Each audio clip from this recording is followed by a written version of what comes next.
Last up, the division that means the most, we've got the AFC South. And for this one, I had to go back and readjust it again in my original picks based upon the teams that I had the Jaguars beating. I had us winning the division. As things played out, I don't think it's going to end up happening that way. I don't think the Jaguars will end up winning the division, right? But I do think so. I am going to put the Texans at number one at 10-7. Texans will win the division. There's a good chance they could probably get even 11 wins here out of their schedule, but I have them at least getting 10.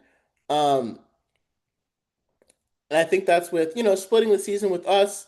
And really, the only losses they have are against fellow really good teams. Because again, they have a number one schedule. So they have to go against the Ravens, the Bills, and the Chiefs. And they haven't shown that they can consistently hang with them. So I have to take all of those as losses, right? And they got some other first place teams. Every team the Texans are losing to are just first place teams, right? So that's why I have the Texans going 10-7. And again, when you play a first place schedule, you end up playing some tough teams.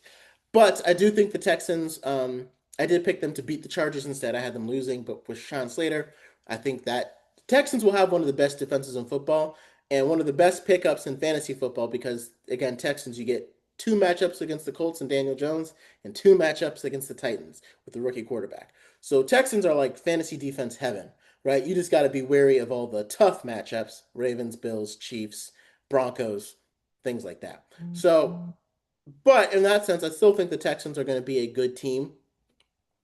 I've still got CJ Stroud, so I still got them winning the division, so they will still have a home playoff game. Next up, I still have the Jaguars at 10-7, even though I made some adjustments. I'm gonna swap my picks from earlier this year. I'm gonna say the Jaguars lose to the Cardinals, but they beat the Chargers because I think the Rashawn Slater injury is what kind of moved the needle for me. I still think the Jaguars can beat the Cardinals, right? I even think the Jaguars could beat the Rams if Matthew Stafford isn't as healthy. But I think without Rashawn Slater, I think the Jaguars have a good shot. Chargers are coming here to play. We're not playing on the West Coast. I think, and just based upon the way we've played the Chargers, I think there's a good chance Jaguars could come out with a win there. So I still got us going 10-7. Because we beat the Chargers, though, we end up making the playoffs in that last spot.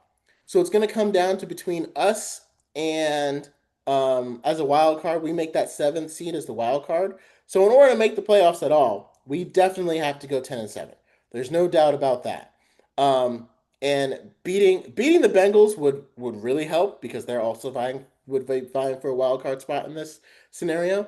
But beating the Chargers kind of ends up punching our tickets to the playoffs because if I'm not mistaken, so even if the Steelers are able to win 10 games, I think the Jaguars still come out on top. We still end up 10-7. We still end up making the playoffs over the Steelers.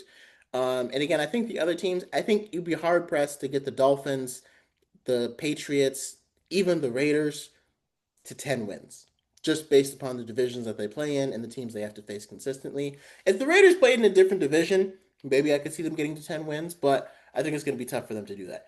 A lot of the Jaguars' wins are being held up by playing the Titans and the Colts this year. So playing in a slightly easier division than the Raiders and other teams like the Patriots and the Chargers is doing a lot of the work for why the Jaguars are able to sneak into the playoffs at 7. But I think it's a great year for Liam Coleman and James Gladstone. I like all the moves they made. Adding Tim Patrick was a nice addition to our wide receiver room to kind of round it out. I like the Colin Saunders. My only advice for James Gladstone is keep it going. Go. Jabril Peppers just got released. I would sign him and let him compete and see if he can be a starting safety. Because he was the fourth best rated safety, and the Patriots just felt he didn't fit in their scheme. And maybe that's a sign of regression. I don't know. But if a player has been playing well on the field, I think if they're losing out in camp, that's someone I would still take a shot on. Because he could have been released just for monetary reasons. Like he wasn't good enough to be worth paying all this money to. So um, to me, like, yeah, keep going. I would say even bringing in another defensive tackle would really help us because the Jaguars don't have as many holes as people think. The question is just how impactful will Travis Hunter be? But if he ends up being a lockdown cornerback, him and Jerry and Jones are going to suffocate opposing receivers. And that's going to make it a lot easier for Trayvon Walker and Josh Allen to get home. And if Eric Armstead can get back to where he was playing at the spot that he should be playing at, that's not a bad defensive line, right? So Jaguars have a lot to, and again, this team goes as high as Trevor Lawrence goes. If he can get back to his 22, 23 form before he was hurt, If that's our Trevor Lawrence, I don't think it's unreasonable to say we get the 7th seed at 10-7.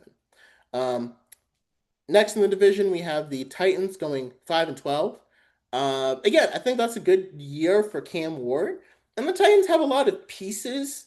It's hard to say exactly what they're lacking, but like I said, without Harold Landry, their interior defensive line is very good. Their edges, we just don't know, right? They lost Harold Landry, so they don't have a lot of guys on the edge.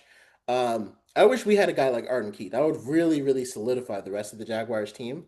Um, but it's hard to know what the Titans will do on the edge. The Titans secondary, L'Jarius Sneed wasn't as good as they thought he would be. Linebacker wise, the Titans got some guys.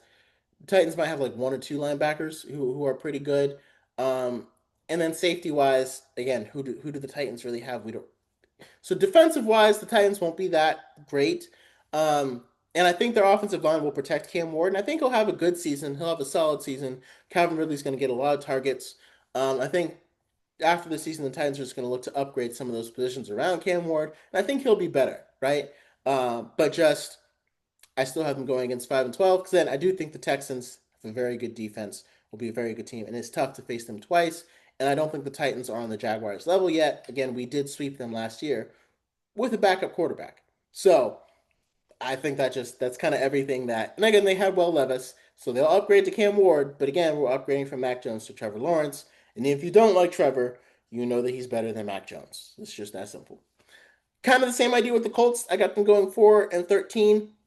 Again, the AFC is tough over around, but if you notice the common theme through all of these, if your quarterback, you're going to go as far as your quarterback goes. If your quarterback is set, you're going to have a good season. If there are questions, you won't. It's just kind of been that simple. Like the teams that have consistently been running these divisions for the past 3 or 4 years all have top flight, top five quarterbacks, right? And it must kill Joe Burrow that his team hasn't been running his division when Lamar Jackson, Josh Allen, and Patrick Mahomes have been running their divisions for the past 5 years, about 5 years or so, because they are such good quarterbacks. And that's going to make the difference. And the Colts they made Daniel Jones a starter. That's not a winning recipe. That's not a recipe for getting a lot of wins. So I think they end up 4-13, looking to draft a quarterback early in the round. And the Colts, again, really do have some good pieces. They've got good cornerbacks. They've got good interior defensive line. Edges, a little iffy. Linebackers, they got some fast guys, but, it's questionable if they can cover. And then their offense, adding Tyler. I'm a little annoyed that the Bears let Tyler Warren get to the Colts. Like, I feel like the Bears should have taken Tyler Warren, but, it's all good. Getting Tyler Warren to go against with Michael Pittman, Adonai Mitchell, all those other guys. Colts have been drafting well, but I think after the season, we'll see Chris Ballard and Shane. This might end up being their last season with them just because, drafting everybody else is great, but when you've been in quarterback purgatory for ever since Andrew Luck retired, so the past 5, 6 years almost, you're going to end up going around in this carousel and you're never able going to get to where you want to go because you need a quarterback and you don't have him. And I think it's going to end up costing Chris Ballard his job because he couldn't get the quarterback that the Colts needed. So those are my predictions for the AFC South. Texans 10-7, Jaguars 10-7, Titans 5-12, Colts 4-13. Let me know your thoughts. Who's going to go where? Who's going to win their division? What did I get wrong? Where do you think your team is going to go? And never forget, it was always the Jazz.